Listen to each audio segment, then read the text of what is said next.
Canada's former Finance Minister and Deputy Prime Minister Chrystia Freeland, who is still a sitting member of Parliament. She's the same architect behind our record-shattering deficits, ballooning national debt past $1.5 trillion, and endless taxpayer pain. She was just anointed Ukraine's new economic development advisor by President Zelenskyy himself, and many are calling it a conflict of interest. So let's dig in. As the mainstream media spins this tale of international cooperation and heroic gestures, they conveniently leave out the gritty details that further thrust into question whether our government is working for us or some globalist agenda. Case in point is this situation with Chrystia Freeland, the former finance minister and deputy prime minister, who stepped down from cabinet last September to serve as Canada's special envoy to Ukraine. And now she's been appointed economic advisor to Ukraine by none other than President Volodymyr Zelenskyy himself.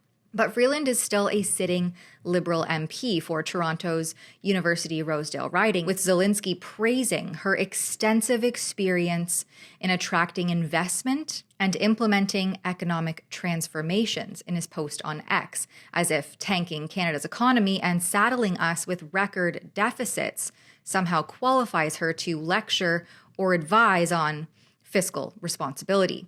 Freeland's track record here at home is abysmal. She oversaw the biggest deficits in Canadian history, cackled while freezing bank accounts of peaceful protesters during the Freedom Convoy, and even tanked a whole section of Reuters when she was put in charge of their digital brand.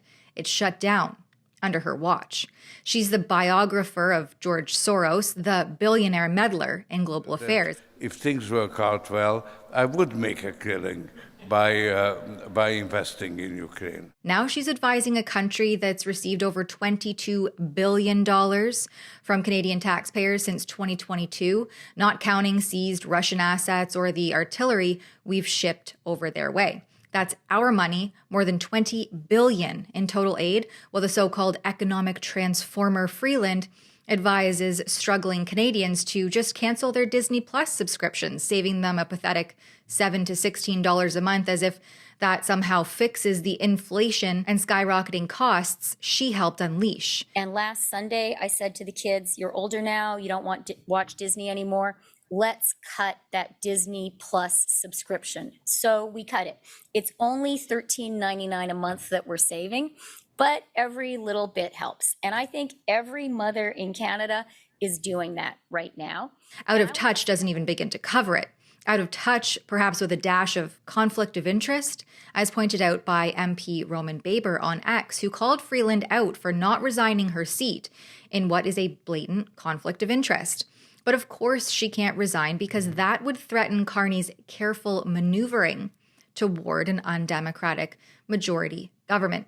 Now, before running this report, I reached out to Canada's Conflict of Interest Commissioner for comment, calling the media line listed on their website to inquire about this glaring conflict of interest and if this Ukraine position is a paid gig.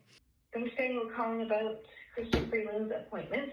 Yes. And I can only tell you what we've been telling the other journalists who contacted us, and I could send this to you in an email, but I couldn't find an email address for you, is that she's subject to the Conflict of Interest Code for members of the House of Commons as an MP, and also to the Conflict of Interest Act as a parliamentary secretary.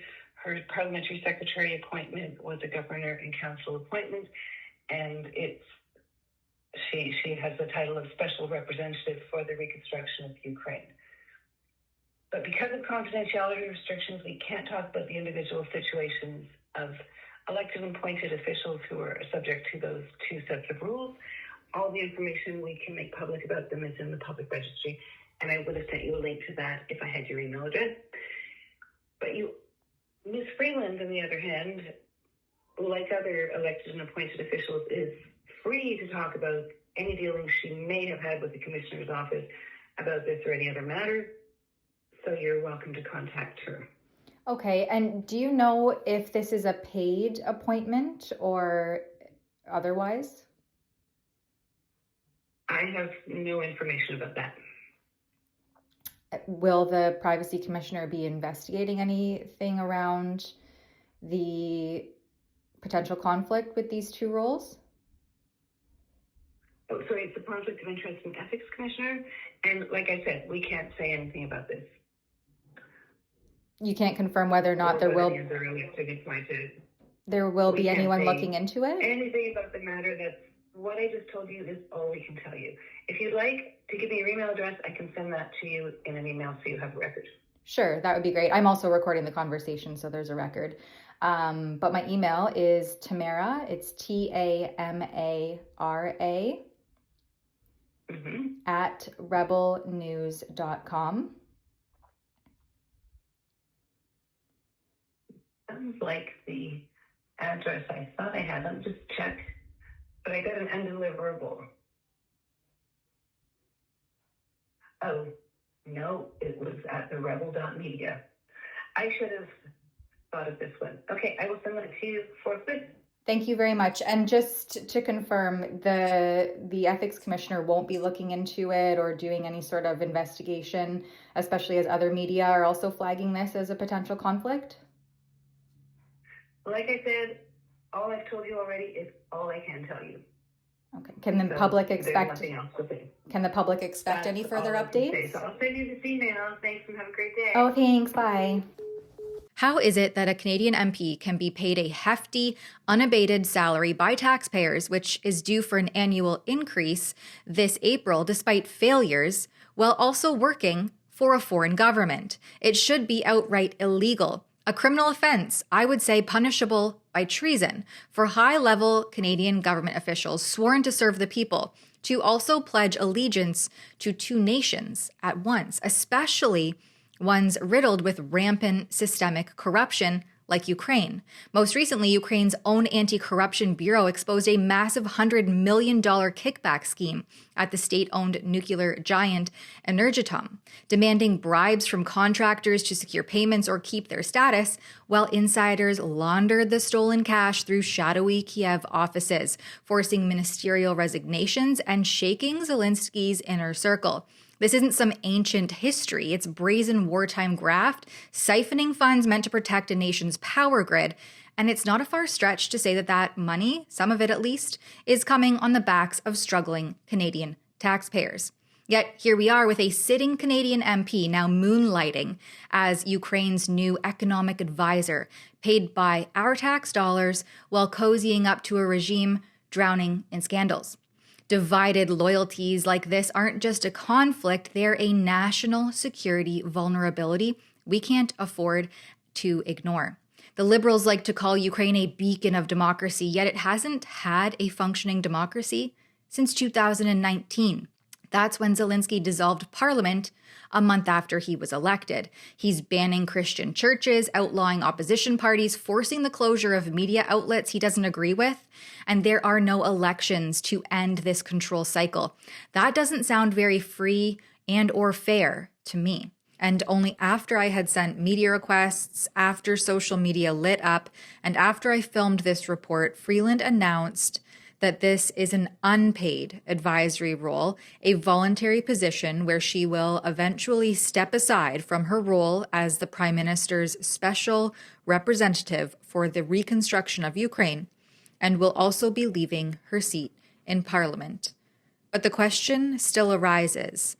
If billions can be found for foreign wars, why isn't there an urgency for things like housing, healthcare, and affordability right here at home? If you didn't see those Privy Council linked documents from Policy Horizons Canada, the Our Future Lives report paints a terrifying dystopian vision of Canada by 2040. Collapsed economy, social mobility dead in the water, wealth inequality so bad that Canadians are forced to hunt, fish, and forage on public lands without rules or even start guerrilla gardening just to survive. It's a spiral of economic depression and cost inflation that warns of potential revolt when Canadians wake up to how dire things are.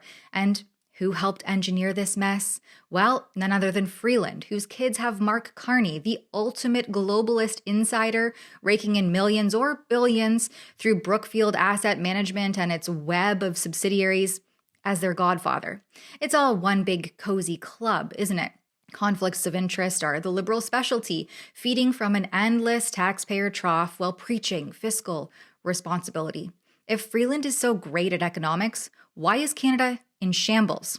This appointment is more about rewarding loyalty and keeping the money flowing, with Canadians acting as an ATM for foreign laundromats. For Rebel News, I'm Tamara Ugolini. If you'd like to send a message to Chrystia Freeland that you can't take a job with a foreign government that benefits from Canadian foreign aid spending while still sitting in the House of Commons, please go to firefreeland.com. And at that website, you can make a donation because we are deploying that big, beautiful billboard truck to her riding to give her constituents a voice.